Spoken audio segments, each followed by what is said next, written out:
Bonjour et bienvenue sur ma chaîne. Aujourd'hui, je vais vous montrer comment faire du saindoux. Le saindoux qui est simplement de la graisse de porc qu'on a fait fondre puis qu'on a filtré. Ça donne au final une matière qui est blanche, lisse, homogène.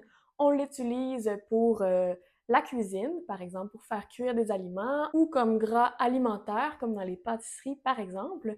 Et on peut aussi l'utiliser pour faire du savon. Pour faire du saindoux, ça va nous prendre évidemment de la graisse de porc. La graisse de porc, on n'achète pas ça dans les épiceries grande surface. Il faut aller à la boucherie et demander au boucher d'avoir du gras de porc. On peut utiliser plusieurs types de gras sur l'animal, mais pour avoir le saindoux de la meilleure qualité possible, on utilise soit la panne de porc, qui est le gras autour des reins, ou bien le gras au niveau du dos du cochon.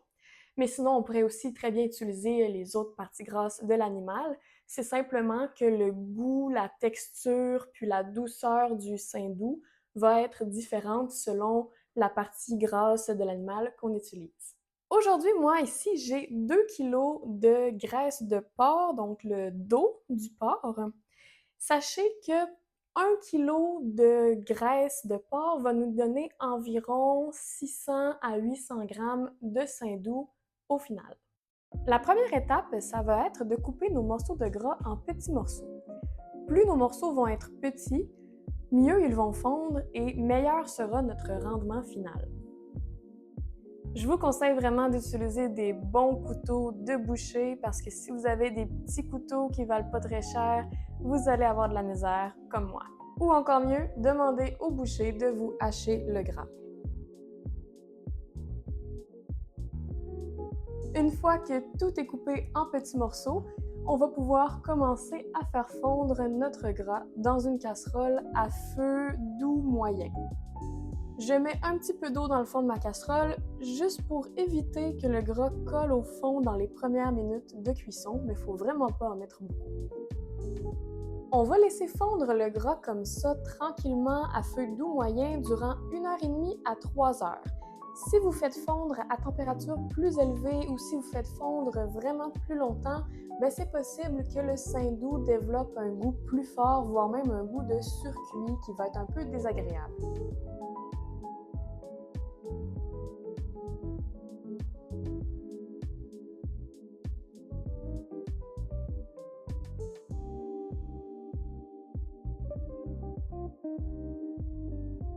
Ça fait maintenant 2 heures que mes morceaux de gras sont en train de fondre, puis je remarque que ça fait 20-30 minutes qu'il n'y a plus de nouveau liquide qui se crée dans ma casserole, alors je vais arrêter le tout maintenant. Je vais maintenant filtrer le tout pour retirer les matières encore solides de la matière liquide. Donc le liquide, ça va être notre saindoux. J'ai ici un bol, une passoire et un petit tissu dont je vais me servir pour filtrer les fines particules. Utilisez bien sûr un tissu ou quelque chose qui est non absorbant parce qu'on ne veut pas perdre de la matière grasse. Donc un tissu non absorbant, un filtre à café, une passoire très fine, ça va faire l'affaire.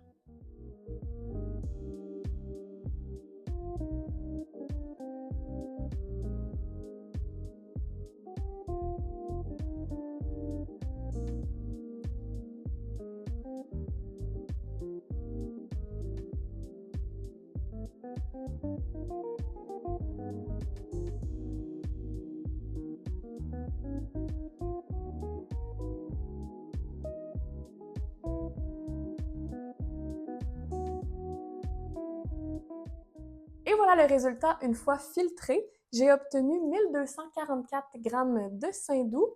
Donc, ça correspond à ce que je vous avais dit au début dans ma vidéo. J'avais dit pour 1 kilo de gras de porc, ça nous donne environ 600 à 800 grammes de saindoux. Et là, j'avais 2 kilos, donc j'ai ici 1244, ce qui correspond justement à environ 600 grammes pour 1 kilo. Évidemment, là, si j'avais réussi à couper mes morceaux de gras de porc plus petits, probablement j'aurais eu un meilleur rendement au final, mais c'est quand même bien, je suis satisfaite. Le saindoux, on va le conserver au frigo. Il se conserve là, vraiment longtemps, on parle de plusieurs mois jusqu'à 1 an sans problème. Puis vos petits morceaux de gras de porc qu'il vous reste, Vous pouvez en disposer ou bien peut-être les offrir à un chien ou un chat qui en serait assurément très heureux, à condition, bien sûr, de ne pas trop leur en donner à la fois, puisque c'est quand même très, très riche. Sinon, j'espère que la vidéo vous a plu et que tout était clair. On se dit à la prochaine dans une nouvelle vidéo. Bye!